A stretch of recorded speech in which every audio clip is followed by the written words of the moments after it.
ವರ್ಷದ ಕೋರ್ಸಲ್ಲಿ ಕಡೆಯ ವರ್ಷ ಇಂಟರ್ನ್ಶಿಪ್ ಕಡ್ಡಾಯವಾಗಿರುತ್ತೆ. ಪೇರೆಂಟ್ ಇನ್ಸ್ಟಿಟ್ಯೂಟ್ನಲ್ಲಿ ಇಂಟರ್ನ್ಶಿಪ್ ಮಾಡಬೇಕಾಗಿರುತ್ತೆ. ಆದರೆ ಪಾಠ ಮಾಡದೆ ನೇರ ಆಸ್ಪತ್ರೆ ಕೆಲಸಕ್ಕೆ ವಿದ್ಯಾರ್ಥಿಗಳನ್ನು ನಿಯೋಜನೆ ಮಾಡಿದ್ದಾರೆ. ಗಂಟೆಗಟ್ಟಲೆ ಆಸ್ಪತ್ರೆಗಳು ದುಡಿಸ್ಕೊಳ್ತವೆ, ಆದರೆ ಅವ್ರಿಗೆ ಯಾವುದೇ ಸ್ಟೈಫಂಡನ್ನು ಕೊಡೋದಿಲ್ಲ. ಬೆಳಗ್ಗೆ 9 ಗಂಟೆಯಿಂದ ಸಂಜೆ 4 ಗಂಟೆವರೆಗೆ ಕೆಲಸ ಇರುತ್ತೆ. ಬೆಳಗ್ಗೆ ಕೆಲಸಕ್ಕೆ ಹಾಜರಾದರೆ ರಾತ್ರಿವರೆಗೆ ಇಂಟರ್ನ್ಶಿಪ್ಪಲ್ಲಿ ಕೆಲಸ ಮಾಡಿಸ್ಕೊಳ್ತಾರೆ. ಆದರೆ ಕನಿಷ್ಠ ಶಿಷ್ಯವೇತನ ಕೂಡ ಕೊಡೋದಕ್ಕೆ ಇವ್ರ ಹತ್ರ ಹಣ ಇಲ್ವಂತೆ. ಯಾಕೆ ಅಂತಂದರೆ ಕನಿಷ್ಠ ಶಿಷ್ಯ ವೇತನ ನೀಡಿ ಅಂತಂದರೆ ನಿಮಗೆ ಹಾಜರಾತಿ ಕೊಡೋದಿಲ್ಲ ಅಂತ ಹೆದರಿಸ್ತಾರಂತೆ.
ಕನಿಷ್ಠ ಶಿಷ್ಯ ವೇತನ ಕೊಡಿ ಅಂತಂದ್ರೆ ದಾಖಲಾತಿ ಕೊಡಲ್ಲ ಅಂತ ಎದುರಿಸ್ತಾರಂತೆ ವಿದ್ಯಾರ್ಥಿಗಳನ್ನ.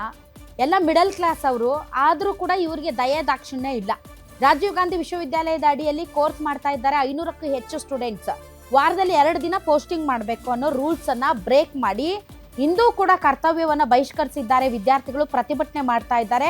ವಿಕ್ಟೋರಿಯಾ ಆಸ್ಪತ್ರೆಯಲ್ಲಿ ಕುಳಿತು AHS ಪದವಿ ವಿದ್ಯಾರ್ಥಿಗಳು ಪ್ರತಿಭಟನೆ ಮಾಡ್ತಾ ಇರುವಂತಹ ದೃಶ್ಯ ವಿಕ್ಟೋರಿಯಾ ಆಸ್ಪತ್ರೆಯ ಆವರಣದಲ್ಲಿ ಕೇಳಿ ಬರ್ತಾ ಇದೆ. ಒಟ್ಟಾರೆ ಇಲ್ಲಿ ನಡೀತಾ ಇರುವಂತಹ ಕಳ್ಳಾಟ, ಅವ್ಯವಹಾರ ಈಗ ಹೊರಗಡೆ ಬಂದರೂ ಕೂಡ ನನಗಿನ್ನೂ ನಂಬಿಕೆ ಇದೆ ಇಲ್ಲೇನು ಮಾಡೋದಕ್ಕೆ ಸಾಧ್ಯ ಇಲ್ಲ ಅಂತ. ಯಾಕೆಂದ್ರೆ ಭ್ರಷ್ಟಾಚಾರ ಮತ್ತು ಕಳ್ಳಾಟ ಎಷ್ಟರ ಮಟ್ಟಿಗೆ ಅಲ್ಲಿ ಬೇರು ಬಿಟ್ಟಿದೆ ಅಂತಂದ್ರೆ ಅದನ್ನ ಸರಿ ಮಾಡೋದಕ್ಕೆ ಯಾರಿಂದಲೂ ಸಾಧ್ಯ ಇಲ್ಲ. ಇವನ್ ಆರೋಗ್ಯ ಸಚಿವರು ಕೂಡ ಇತ್ತ ಗಮನ ಹರಿಸ್ತಾ ಇಲ್ವೋ ನನಗೆ ಗೊತ್ತಿಲ್ಲ.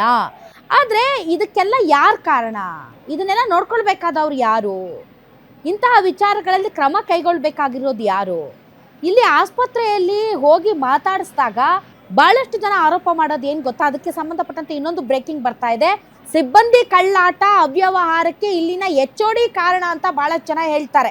ಮೈಕ್ರೋಬಯಾಲಜಿ HOD ಅಸೀಮಾ ಬಾನು ಮೇಲೆ ಗಂಭೀರ ಆರೋಪ ಇದೆ.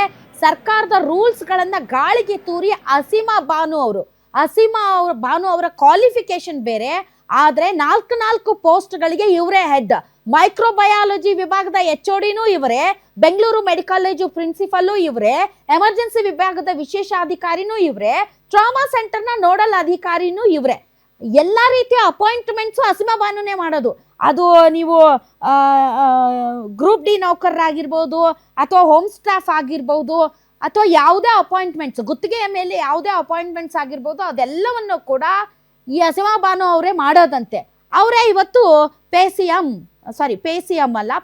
ತರದ ಗಂಭೀರ ಆರೋಪಕ್ಕೆ ಸಿಗಾಕೊಂಡು 24 ಲಕ್ಷ ರೂಪಾಯಿ ಕೊಳ್ಳೆ ಹೊಡೆದಿದ್ದಾರೆ.